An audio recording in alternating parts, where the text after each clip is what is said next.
Expert, कानूनी तकाजे सारे पूरे किए गए सर?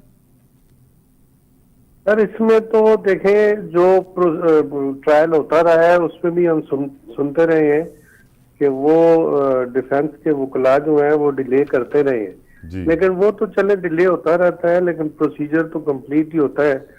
तो कल तक तो ठीक ही था, साथ ही एविडेंस खत्म हुई तो 342 की स्टेटमेंट भी रिकॉर्ड हो गई और फैसला भी आ गया। वैसे तो कोर्ट्स में इस तरह होता रहता है, ऐसी कोई बात नहीं है, लेकिन अब फैसला कैसा है ये देखेंगे तो पता चलेगा। लेकिन तफसीली फैसला भी आना बाकी है।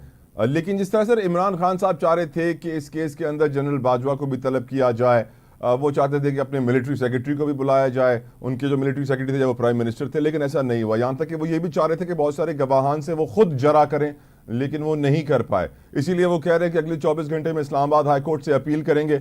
आपकी नज़र में सर अपील का कोई फायदा होगा?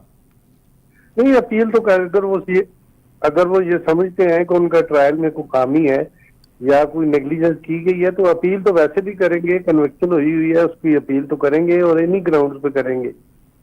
और फिर अपील सुप्रीम कोर्ट में भी होगी, तो ये मामला अभी चलेगा आपकी नज़र में? 1-2 साल अभी और लगेंगे इसमें? जी डेफिनेटली। और सर आपकी नज़र में जो सज़ा हुई है, क्योंकि बहुत सारे लोग, इवन इमरान खान की अपनी बहन अलीमा खान ये कहती हैं कि वो एक्सपेक्ट कर रही थी कि सज़ाए मौत होगी, लेकिन 10 साल की सज़ा हुई। आपकी नज़र में सही सज़ा हुई सर? नहीं, ये तो देखें ना कि उसमें जितनी प्रोवाइडेड है कोर्ट ने वो दी है। अब मैं एविडेंस देखूं तो पता चले सजा में। ये नहीं कहता कि सही हुई या गलत हुई है, लेकिन एक एविडेंस पे बेस ये मुकदमा था। इन्होंने अपने खुद एविडेंस क्रिएट की हुई थी, उसको लहराया था बड़े मजमे में और उसको इस्तेमाल किया हुआ था। इसलिए ये केस मेरे ख्याल में जो था ये एक एस्टेब्लिश केस था, इसलिए उन्होंने इसको डिनाई तो किया ही नहीं और एक अपने मुल्क को इंटरनेशनली एक ऐसे मामले में उलझा दिया कि सारे मामला जो हैं वो हमारे खारजा पॉलिसी के वो भी डैमेज हुए।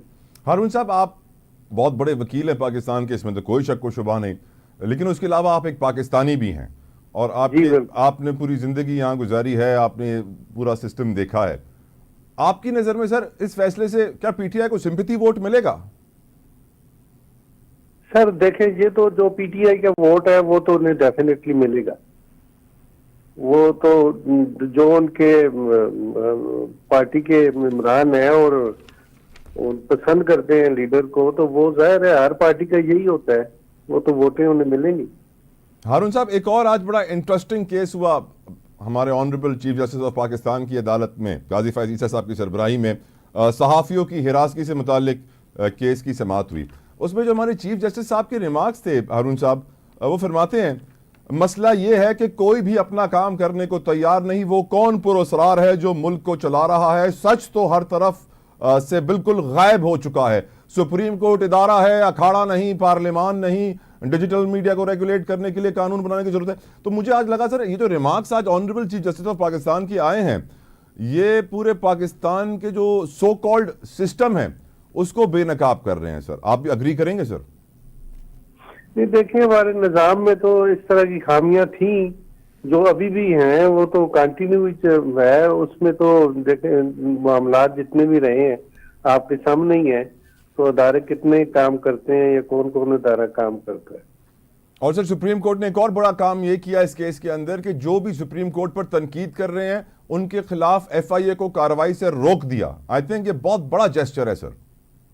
जी, ये तो जाहिर है, अगर सुप्रीम कोर्ट के जाहिर लोगों का राइट है कि उसको क्रिटिसाइज करे, जो भी करे, लेकिन ये हो कि वो इंसल्ट वाली पोजीशन नहीं होनी चाहिए। फैसलों पे तो एतराजात होते ही रहते।